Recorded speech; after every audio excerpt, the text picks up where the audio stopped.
Curfew এবং আইনশৃঙ্খলা পরিস্থিতি নিয়ে জানাতে বগুড়া থেকে আমাদের সঙ্গে যোগ দিয়েছেন সহকর্মী জজিব হোসেন। বিস্তারিত জানবো তার কাছ থেকে। বগুড়ার কারফিউ নিয়ে সার্বিক পরিস্থিতি বলতে এখন 16 ঘন্টা শিথিল করা হয়েছে, আগে 12 ঘন্টা ছিল।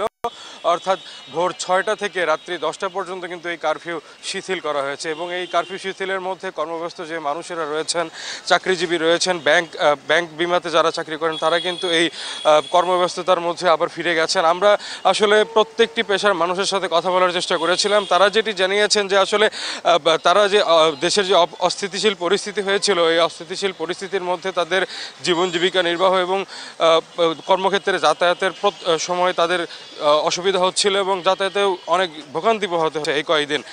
তো এখন বর্তমানে যেহেতু আবার কারফিউ শিথিল করা হয়েছে, এই কারফিউ শিথিলতার মধ্যে তারা নিজেদের কর্মস্থলে যেতে পারছেন এবং জীবন জীবিকার তাগিদে হাট বাজার থেকে শুরু করে প্রত্যেকটি স্থানে যেতে পারে, তারা বেশ সন্তোষ প্রকাশ করেছেন। তবে তাদের মধ্যে কিছু আশঙ্কা রয়েছে, আসলে কখন কি হয় না হয় এরকম একটা আশঙ্কা কিন্তু জনসাধারণের মধ্যে আমরা লক্ষ্য করেছি এবং তারা বলছেন যে আর কোনো যাতে সহিংসতা না হয়, আর কোনো যাতে এরকম আসলে জানমালের ক্ষতি না হয়, এই জন্য তারা বারবার কিন্তু আইনশৃঙ্খলা বাহিনীর সদস্যদের কাছে অনুরোধ করেছেন এবং তারা বলছেন যে আসলে আইনশৃঙ্খলা বাহিনীরা থাকলে তাদের কিন্তু যে সুবিধা, চলাচলে যে সুবিধা সেটি কিন্তু তারা বলেছেন।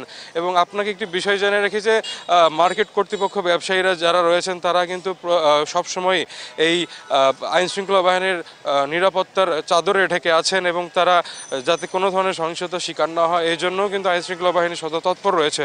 তো আসলে র্যাব, পুলিশ, আনসার এবং সেনাবাহিনীর যে সশস্ত্র সদস্যরা রয়েছেন তারা কিন্তু বগুড়াবাসীকে নিরাপত্তা দেওয়ার জন্য সবসময় সচেষ্ট রয়েছেন এবং আমরাও আসলে কারফিউ ব্যাপারে এখনও পর্যন্ত মানুষের মধ্যে যে ভীতি পরিস্থিতি ছিল সেটি কিন্তু এখন বিরাজ করতে দেখছি না।